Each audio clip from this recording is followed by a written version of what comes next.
Assalamualaikum warahmatullahi wabarakatuh. Berjumpa kembali dengan saya Novianti. Kali ini kita akan membahas tentang bantuan hidup dasar dalam pertolongan pertama. Sebelum masuki materi inti, jangan lupa subscribe ya. Mungkin sebagian orang sudah mengenal tentang bantuan hidup dasar, tapi bisa jadi ada yang belum tahu juga ya. Apa itu BHD atau bantuan hidup dasar? BHD merupakan usaha yang dilakukan untuk mempertahankan hidup pada saat pasien atau korban mengalami keadaan yang mengancam jiwa. Dikenal biasanya dengan sebutan hidup dasar atau Basic Life Support atau singkatannya BLS ya. Untuk apa sih dilakukan BHD? Ya. Jadi BHD itu merupakan pencegahan berhentinya sirkulasi atau berhentinya respirasi, ya, yaitu pernafasan kalau bahasa awamnya, ya, dengan cara memberikan bantuan eksternal ya terhadap sirkulasi dan ventilasi dari korban yang mengalami henti jantung atau henti napas dengan cara melakukan resusitasi jantung paru atau disebut dengan RJP. Ya. Jadi bantuan hidup dasar tadi bisa dilakukan secara eksternal atau di luar ya, dengan bantuan orang lain.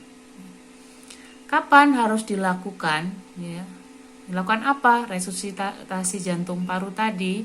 Yang pertama pada saat henti napas ya.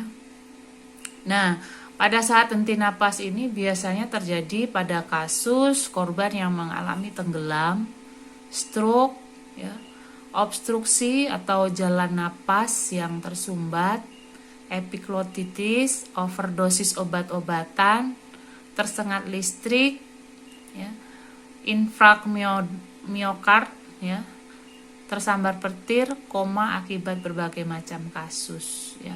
Jadi ada beberapa macam ya kasus yang bisa dilakukan bantuan RJP atau resusitasi jantung paru. Yang kedua, henti jantung. Henti jantung berarti tidak terdeteksinya denyut jantung ya. Dan kegawatan cedera lainnya yang berhubungan dengan otak, paru-paru atau paru, respirasi, dan jantung. Nah, karena apa? Jika otak dan jantung tidak terasupi oleh O2 ya dengan cepat dalam kurun waktu 3-8 menit, maka dapat dipastikan si korban akan masuk ke proses kematian. Ya, tadi ada dua macam kematian ya dalam proses sebelum mati mati total, itu ada mati klinis dan mati biologis. Nah, di sini ya kalau pembahasan yang sebelumnya sudah kita bahas, sudah kita share tentang apa itu kematian klinis ya dan apa itu kematian biologis. Dan kita juga sudah bahas tentang identifikasi waktu ya, memasuki waktu mati klinis. Klinis itu pada menit-menit keberapa dan waktu kematian biologis itu pada menit-menit keberapa sebelum memasuki kematian pasti. Selanjutnya ya, kita akan membahas tentang bagaimana sih dampak jika terjadinya keterlambatan BHD ya, atau bantuan hidup dasar di sini ya. Jadi yang pertama akan dapat mempengaruhi angka peluang hidup pastinya ya. Nah, di sini keterlambatan BHD jika mengalami keterlambatan 1 menit saja ya. Jadi kemungkinan berhasil atau peluang hidup seseorang itu bisa mencapai 98 ya. Dari 100% ya. Jadi jika terlambat 1 menit itu masih ada peluang hidupnya 98%. Tapi kita kembalikan lagi ya di sini dengan juga tingkat keparahan dari cedera seseorang tersebut ya. Berikutnya 3 menit. Jika kita terlambat 3 menit maka peluang hidup dari seseorang tersebut hanya tinggal 50% dari 100%. Bayangkan, hitungannya tidak jam, tapi menit ya. 3 menit saja peluangnya tinggal 50% ya. Nah, jika keterlambatan itu terjadi hingga 10 menit, maka peluang hidupnya tinggal 1% dari 100%. Nah, kita ingat materi sebelumnya, jika memasuki kematian klinis adalah 4-6 menit ya. Itu sudah memasuki kematian klinis. Jadi kalau kematian klinis berarti itu dapat terjadi keterlambatan ini ya di atas 3 menit ya, di atas 3 menit. Jadi peluang hidupnya tinggal itu tadi ya, kurang dari 50% ya. Jika sudah memasuki 8 hingga 10 menit ke atas, maka akan memasuki kematian biologis. Nah, di sini peluang hidupnya tinggal 1 menit dari 1% ya dari 100%. Karena apa? Dalam kematian biologis itu sudah masuk ke kerusakan jaringan sel, terutama jaringan otak. Nah, di sini inilah makanya diperlukannya ketangkasan dan ketepatan, ya. Karena apa? Karena ini berhubungan dengan nyawa seseorang. Ya. Nah, selanjutnya, ya. Di sini selanjutnya kita akan membahas tentang rantai survival dalam penanganan ya. Yang pertama untuk rantai survival ini kita butuhkan atau kita tahu itu tadi agar dapat memperlambat kematian dan dapat memberikan peluang hidup lebih besar kepada si penderita. Yang pertama, memanggil bantuan medis ya sebelum melakukan penanganan lebih lanjut. Karena apa? Dengan memanggil bantuan medis, maka pihak medis akan datang lebih tepat waktu sehingga untuk pertolongan selanjutnya tidak memakan waktu yang lama dan peluang hidupnya otomatis semakin lebih banyak atau lebih besar. Selanjutnya setelah mengidentifikasi cedera ya, terus melakukan koordinasi dengan si penderita jika didapati tanda-tanda tertentu, misalnya dapat berkomunikasi dengan baik seandainya tidak diperlukan resusitasi jantung paru, maka tidak perlu dilakukan.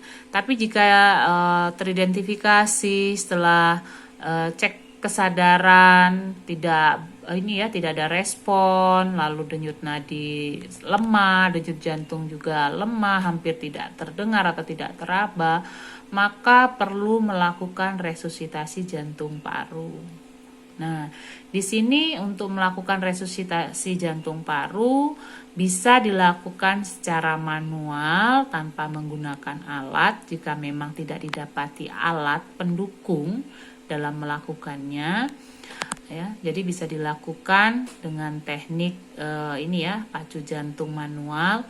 Jika memang didapati alat bantu dalam proses resusitasi jantung paru, maka dapat dilakukan dengan menggunakan alat bantuan. Nah, selanjutnya ini salah satunya berupa alat bantuan ya, dengan alat kejut jantung atau defibrilasi. Nah, ini biasanya dilakukan jika pihak medis sudah datang di tempat lokasi atau ada ambulan yang datang. Jadi si penderita dapat langsung ditangani dengan menggunakan alat bantuan berupa alat kejut jantung. Nah, selanjutnya dapat dilakukan dengan pertolongan hidup lanjut. Nah, untuk tahap pertolongan hidup lanjut ini dilakukan oleh pihak medis. Ya. Nah, di sini untuk langkah-langkah atau teknik dalam melakukan BHD, ya, atau ini bantuan hidup dasar, yaitu diantaranya, ya, dengan menolong pasien dengan aman. Ini langkah-langkahnya yaitu dengan DRM-ABC atau DRM-IBC. Itu singkatan ya, DRM-IBC itu singkatan, di mana D itu adalah arti dari dangers ya. Dangers ini diartikan penolong dan pasien aman. Maksudnya aman di sini penolong dan pasien dalam kondisi aman. Pastikan itu dalam kondisi aman. Jangan sampai si penolong menjadi korban selanjutnya atau menjadi pasien ya berikutnya. Yang berikutnya adalah respon. Ya, setelah D ada R. R merupakan respon ya. Jadi cek respon dari si penderita. Kita harus mengidentifikasi sejauh mana tingkat cedera atau apa yang dirasakan atau yang dialami oleh pasien ya. M di sini jangan lupa ya, di sini minta tolong ya, di sini minta tolong ya. Jadi usahakan ya Anda sambil mengidentifikasi respon si penderita, Anda sambil meminta tolong. Ya, minta tolong di sini paling tidak orang yang dimintai tolong itu dapat menghubungi klinik atau rumah sakit atau pihak medis terdekat agar segera dapat membantu penanganan si penderita. Selanjutnya kita masuk ke IBC. Yang pertama A atau airway ya di sini. Yang B breathing, yang C sirkulasi atau circulation ya. Nah, itu salah satu atau merupakan langkah-langkah dalam BHD, bantuan hidup dasar dari pertolongan pertama. Nah, untuk selanjutnya mungkin penasaran ya, apa itu airway, apa itu breathing, apa itu circulation. Oke, untuk teknik langkah-langkah airway, breathing, dan circulation kita nanti akan bahas di materi selanjutnya, di pertemuan berikutnya pastinya ya. Jadi tetap pastikan Anda selalu mengikuti dan pastikan Anda selalu mengikuti channel saya. Oke, mudah-mudahan informasi atau materi yang saya sampaikan bermanfaat. Jika ada yang masih bingung atau ingin ditanyakan atau sharing, dengan senang hati silahkan komentar di kolom komen ya. Dan jangan lupa subscribe-nya. Terima kasih banyak. Oke, salam sehat selalu. Assalamualaikum warahmatullahi wabarakatuh.